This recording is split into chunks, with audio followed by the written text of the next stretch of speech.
Emelita Reeves tenía 26 años. Su marido Jack tenía 52 y era un sargento retirado que ahora trabajaba como pintor. La pareja tenía un hijo de 3 años, al que llamaremos Theo. Emelita tenía un pasado interesante. Cuando Emelita tenía 18 años, había sacado a su familia de la pobreza. Los 11 miembros de su familia vivían en una cabaña de 2 espacios en la ciudad filipina de Cebú. Era la reina de la belleza en su comunidad y era encantadora. Ella quería ir a la universidad, pero la familia la convenció de que tendría una vida mejor si se casaba con un rico americano. A petición de su familia, Emelita publicó su foto en Cherry Blossoms, un servicio de suscripción para novias de encargo. En 1987, Jack Reeves fue a Filipinas para conocerla. Otros 2 hombres americanos habían ido a conocerla, pero él se abrió paso para entrar en la casa. Le ofreció más dinero al padre que los otros hombres, y el padre eligió a Jack para esposo de Emelita. Cuando Emelita llegó a Texas, Jack Reeves mantuvo su promesa y comenzó a enviar a su familia $250 al mes. Una pequeña fortuna comparándolo con los $3 al mes que ganaba el padre de Emelita. El 11 de octubre de 1994, Emelita Reeves fue a almorzar con unas amigas al restaurante Lotus de Arlington, Texas. Durante el almuerzo, Emelita confió a sus amigas que ya no estaba enamorada de su marido, que se había enamorado de otra persona. Una mujer, y que estaba deseando comenzar una nueva vida. Después del almuerzo, Emelita se fue de compras, pero nunca regresó a su casa. Más tarde, sus amigas, al ver que no podían localizarla ni en el móvil ni en el busca, llamaron a la policía. Cuando la policía interrogó a Jack Reeves, este dijo que no le preocupaba demasiado la desaparición de su mujer. Dijo que probablemente se habría fugado con su nueva amante. Jack era aficionado a la pornografía y le gustaba ver vídeos de mujeres juntas y de hombres y mujeres entregados a orgías sexuales. Pero le prohibió terminantemente a Emelita que saliera con otros hombres, y si se enteraba de que ella había salido con algún hombre, se enfadaba muchísimo. Reeves estaba convencido de que su mujer volvería. De hecho, no parecía nada preocupado y le dijo a la policía que ella volvería, como hacía siempre. La policía localizó a la amante de Emelita, Mona Lisa Pate. Mona Lisa Pate nos confesó que ella y Emelita mantenían una relación amorosa. También admitió que había estado con Emelita hasta las 8 de la tarde, el día de su desaparición, pero que no sabía dónde había ido después. 2 días más tarde, apareció el coche abandonado de Emelita en el parking de un supermercado a escasos kilómetros de su casa. La policía volvió a interrogar a su marido. Al principio dijo que su mujer se había escapado, pero después decidió empezar a colaborar, así que llevó a la oficina de Tom Lenoir algo que creía podía servir para encontrar a Emelita. Incluso con el perfume de Emelita, los perros policía no encontraron nada. En otro intento por ayudar a la investigación, Jack Reeves ofreció una recompensa de $25.000 por cualquier información que condujera a la localización de su mujer. Pero el primer golpe de suerte para la policía fue cuando un registro a fondo del coche abandonado de Emelita proporcionó a los investigadores una importante pista sobre su último paseo.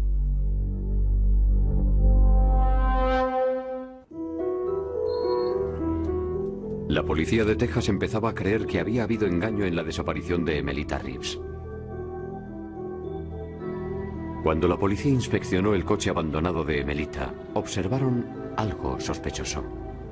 Cuando apareció el vehículo, el asiento del conductor parecía corresponder a alguien más alto que Emelita, que era muy baja. El volante no estaba bloqueado como lo dejaba siempre Emelita, y la alarma tampoco estaba puesta, cosa que siempre hacía Emelita.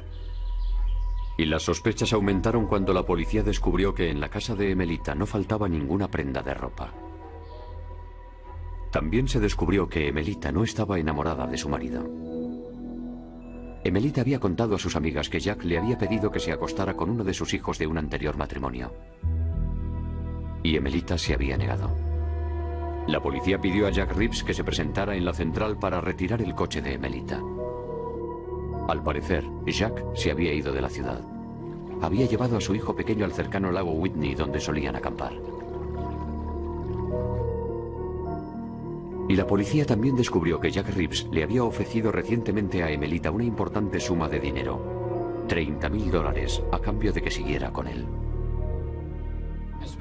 Hablé con las amigas de Emelita y me dijeron que ésta había mantenido varias conversaciones con ellas, en las que Emelita expresaba su tremendo miedo a que Jack la matara, igual que, según sus palabras, había matado a sus otras mujeres.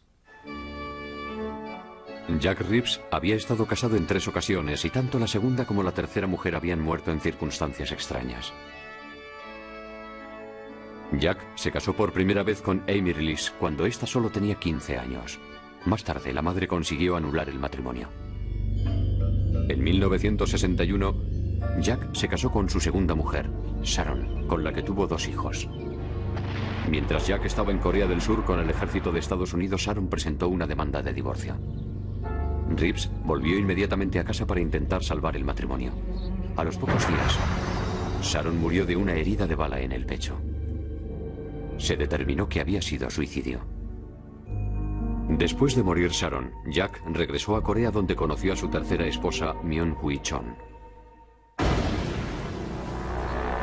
6 años más tarde, durante unas vacaciones en el lago Whitney, Myung descansaba tranquilamente en una colchoneta mientras Jack buscaba cebo para pescar.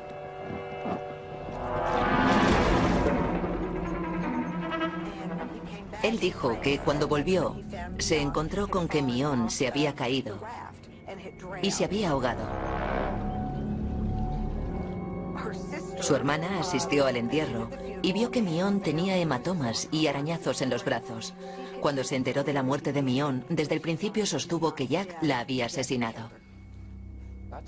Hablé con la hermana y le dije, ¿qué es lo que ha ocurrido con Myung?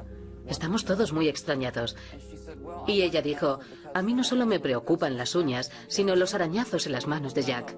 Yo pensaba que se había arañado al sacarla del agua, pero ella dijo, no, son unos arañazos paralelos. Y eso me hizo preguntarme si se los había hecho ella misma. Después del funeral, Jack insistió en que Myung fuera incinerada. A pesar de la preocupación de la familia, no hubo investigación alguna.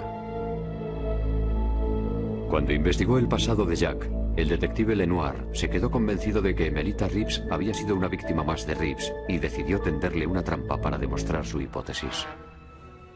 Habló una vez más con Jack Reeves y en esta ocasión hizo hincapié en los últimos avances de las pruebas de ADN. Le solté toda una disertación que era totalmente ficticia y me había inventado sobre la marcha sobre que cuando una persona muere, las células de su cuerpo mueren inmediatamente, que el ADN sale del cuerpo y al caer se incrusta en la moqueta y ya puedes intentar limpiarla, pasar la aspiradora o lo que sea, que nunca desaparece, que lo único que se puede hacer es deshacerse de la moqueta. Al día siguiente, un policía de incógnito vio desde el otro lado de la calle que Jack Reeves había hecho exactamente eso. Había comprado otra moqueta. Había picado el anzuelo. No había absolutamente ninguna razón para que cambiase de moqueta en ese momento concreto. Pero la policía seguía sin tener pruebas forenses contra Jack Reeves y tampoco habían encontrado a Emelita.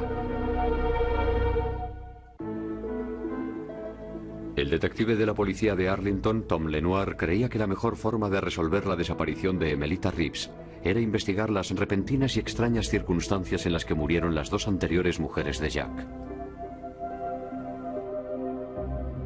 La tercera mujer de Jack, Myung Reeves, se había ahogado en el lago Whitney, de 30 metros de profundidad, al caerse de una balsa. En el momento del accidente, un guardabosques local informó que la colchoneta de Myung estaba en perfecto estado y tenía aire suficiente. Dijo que era muy poco probable que una persona adulta se hubiera caído sin poder volver a subirse a la colchoneta. Y el ahogamiento se había producido en aguas de profundidad no superior a 30 metros. Si realmente Myung se había resbalado de la colchoneta, los investigadores no entendían cómo no pudo nadar una distancia tan corta hasta la orilla del lago. Desgraciadamente, no había habido investigación criminal y no se realizó la autopsia. Myon Reeves había sido incinerada. La segunda mujer de Jack, Sharon Reeves, apareció muerta en su dormitorio por una herida de bala que supuestamente se produjo ella misma. Como se dio por hecho que había sido un suicidio, no se le hizo una autopsia y únicamente se conserva una fotografía del lugar de los hechos. La policía de Arlington envió la fotografía al experto en manchas de sangre, internacionalmente conocido, Tom Beagle.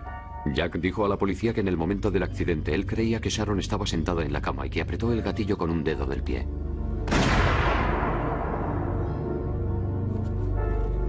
Pero el análisis de las manchas de sangre reveló que Sharon estaba de pie cuando el arma fue disparada.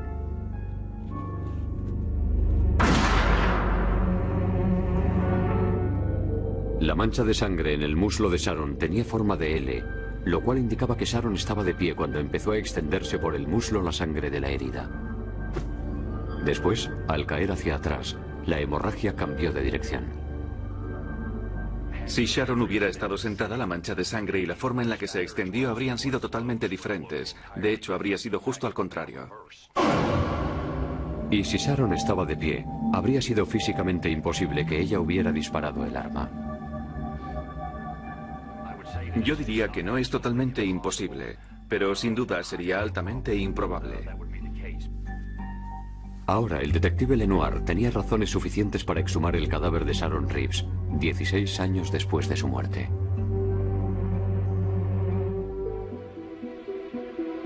La autopsia fue realizada por el médico forense del condado de Dallas, el Dr. Jeffrey Barnard. Tenía una herida de bala en el pecho con una entrada frontal, aunque la trayectoria iba de derecha a izquierda. De modo que el orificio de entrada en el pecho era frontal, pero iba muy dirigido hacia la parte lateral izquierda. Y el ángulo del disparo era ligeramente hacia abajo. Con una trayectoria tan precisa y estando en posición vertical, la forma en la que tendría que haber sujetado el arma le hubiera impedido llegar hasta el gatillo y dispararse a sí misma, lo cual demuestra que no es posible que lo hiciera. El hecho de que la trayectoria fuera tan precisa y la bala acabara con su vida estando ella en la cama y que el arma estuviera en posición vertical entre sus piernas hace que todo esto fuera muy poco creíble. Para mí no había la menor duda. No se trataba de un caso de suicidio. La muerte de Sharon Reeves fue clasificada oficialmente como indeterminada, posible homicidio. Jack Reeves se encontraba en la casa cuando se produjo el disparo. En aquel momento no había nadie más en la casa, de modo que por eliminación, si Sharon no apretó el gatillo, tuvo que haber sido Jack. Según el libro de Patricia Springer, Asesinato por encargo, Jack Reeves estaba desesperado por conseguir compañía femenina. Tan desesperado que llamó a la hermana de Emelita de 12 años, pidiéndole que se fuese a vivir con él. Cuando ese plan fracasó, Jack renovó su suscripción a la revista Cherry Blossoms y a través de los anuncios de contactos encontró una quinta esposa, Emilia, que también vivía en Filipinas. Pero antes de que se pudieran reunir, Jack Reeves fue detenido. Le cogimos, le metimos en el coche y le esposamos. Jack miró al Ranger Cummings y le preguntó, ¿qué pasa? ¿Qué ocurre? Y Fred le dijo, queda usted detenido por el asesinato de su mujer. Y Jack preguntó, ¿de cuál de ellas? Nos miramos unos a otros y Fred dijo, pues es una buena pregunta.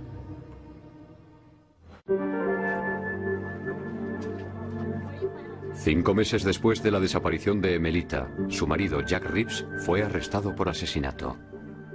Cuando le arrestamos, me dijo repetidamente que él no había matado a Emelita y que no había razón para detenerle. Entonces fue cuando le expliqué que estaba arrestado por el asesinato de Sharon Reeves. Y la expresión de su cara, el impacto, la tremenda impresión que le causó, fue tremenda. Sharon era la segunda mujer de Jack y había muerto de una herida de bala 16 años antes. Señor Reeves, ¿algún comentario? Soy inocente. La policía había intentado montar un caso contra Reeves por el asesinato de su cuarta esposa, Emelita, pero carecía de pruebas. Durante el juicio por la muerte de Sharon Reeves, la acusación se basaba en las manchas de sangre y la reconstrucción del suceso. La reconstrucción del momento del disparo ponía en tela de juicio la versión de Jack, según la cual Sharon estaba sentada en la cama y había apretado el gatillo con los dedos del pie. La agente de policía que colaboró en la reconstrucción no fue capaz de apretar el gatillo con los dedos del pie. El jurado estaba realmente fascinado con eso. Se volcaron totalmente, porque este era un caso en el que teníamos que demostrar que ella no pudo haber apretado el gatillo y que no había nadie más en la casa que hubiera podido hacerlo, excepto Jack. Es decir, que necesariamente tuvo que haber sido él quien cometió el crimen.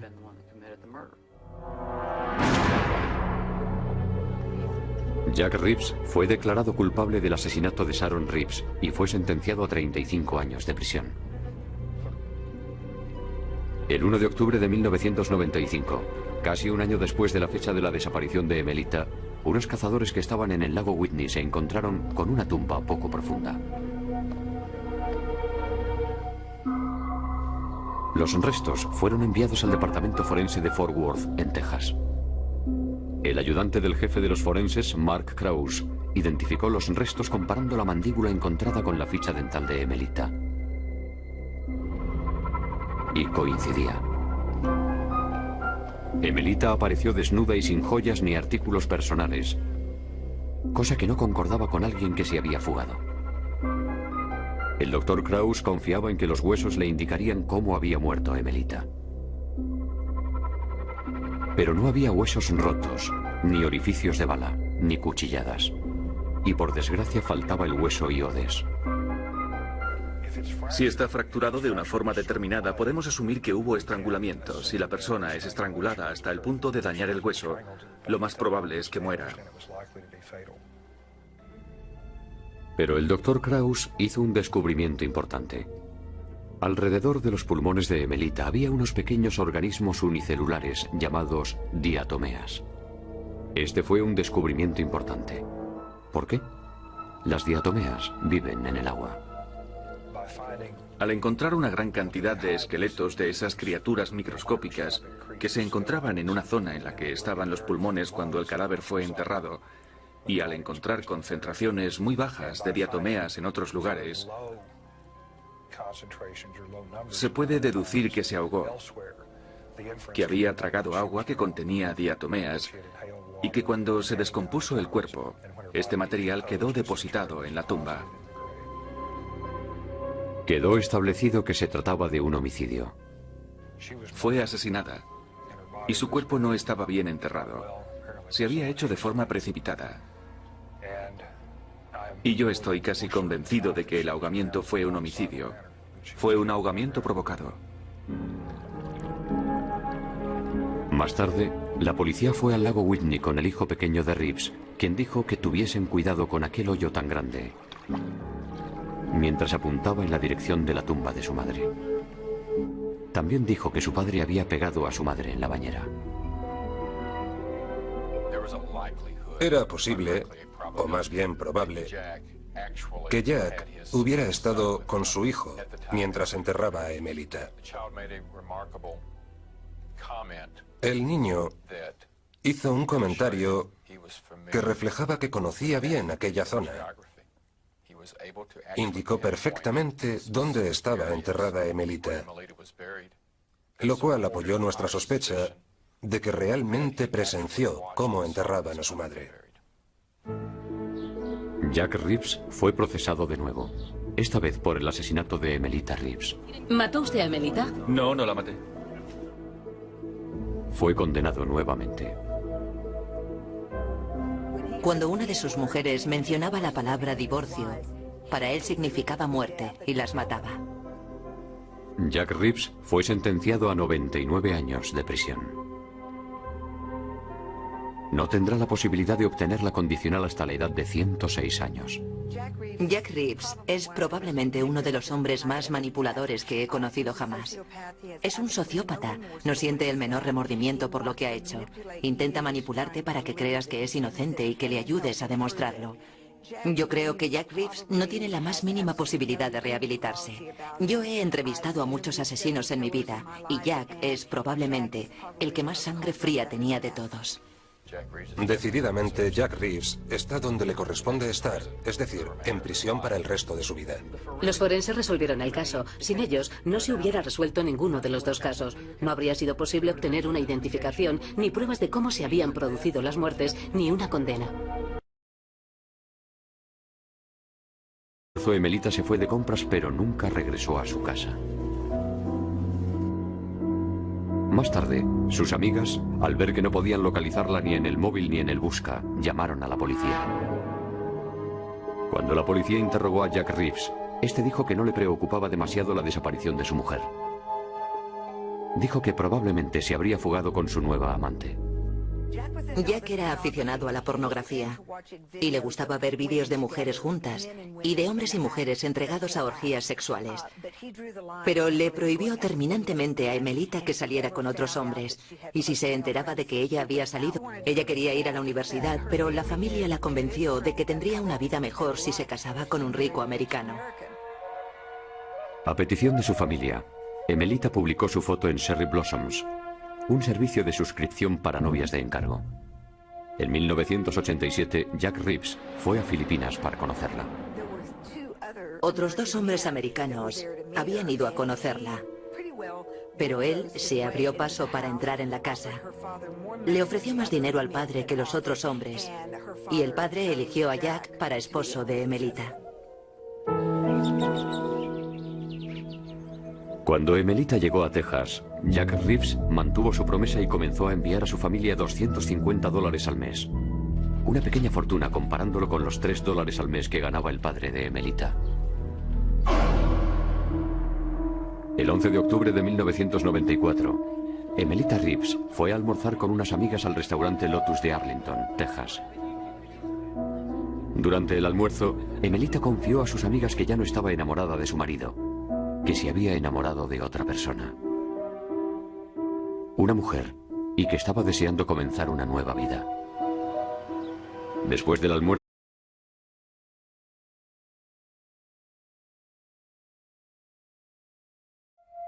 Emelita Reeves tenía 26 años. Su marido Jack tenía 52 y era un sargento retirado que ahora trabajaba como pintor. La pareja tenía un hijo de 3 años, al que llamaremos Theo. Emelita tenía un pasado interesante. Cuando Emelita tenía 18 años, había sacado a su familia de la pobreza. Los 11 miembros de su familia vivían en una cabaña de 2 espacios en la ciudad filipina de Cebu. Era la reina de la belleza en su comunidad y era encantadora. Con algún hombre se enfadaba muchísimo.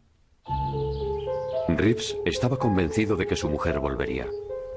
De hecho, no parecía nada preocupado y le dijo a la policía que ella volvería, como hacía siempre.